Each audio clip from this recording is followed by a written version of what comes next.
Als ik bedenk wat mijn cliënten alle dagen matten in hun strijd, mijn leven in der, dan is dat in verhouding maar niks natuurlijk wat ik doe mat. Jan van der Meer werkt al jaren met mensen in sterven en rouw en wil wat terugdwan van de Mienskip. Daarom begint Van der Meer de pelgrimstocht om geld te zamelen voor 3 goede doelen. De tocht begint op het plak dat Jan hem thuis vielt, de Sint-Antoniuskerke in Moddergat. Ik ren in 2 weken tijd eigenlijk 250 kilometer, van Moddergat tot Appelskeer. En elke dag zal ongeveer zo'n 20 kilometer wezen. Nou kan je dat met een beetje normaal tempo in 4 uur rennen. Maar de bedoeling is echt dat ik het verdeel over de hele dag. Zodat je ondertussen ook even stilstaan kan bij de dingen die je sjorren. Even een moment van rust nemen.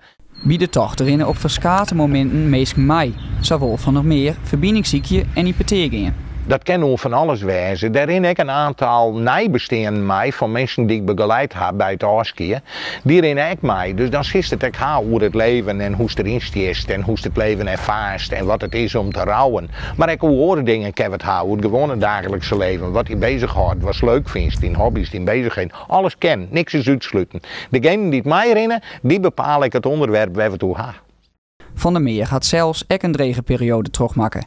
Die ter belibben achter de diek tussen Moddergat en Wierum. Hier is eigenlijk mijn strijd, mijn gewicht, maar ook mijn gezondheid heel erg begaan. Ik ga in die periode rond ik eigenlijk alle dagen 6 kilometer hier achter de diekdel. Wat ik eigenlijk lang niet dwang kon, maar wat ik wel moest. Dus daar ben heel wat trainen vallen en heel wat strijd west om toch terug te zetten en verder te gaan. De connectie met de pelgrimstocht is natuurlijk de strijd, maar ook tegelijk weer de verbinding met dingen heen. De strijd die het mensen kunnen ondernemen, maar in het leven, werd het zijn ongerin in het leven, wist ik haast geen keuze in hast.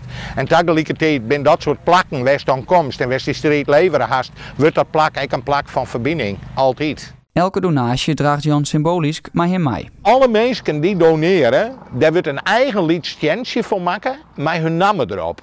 En dat steentje, dat is eigenlijk het steentje wat ze bijdroegen hebben. Dat steentje wordt ik bij mij, Tromie, meidroegen op de tocht. Dus al die mensen die doneert hebben, die neem ik denkbeeldig ik mee op die tocht al.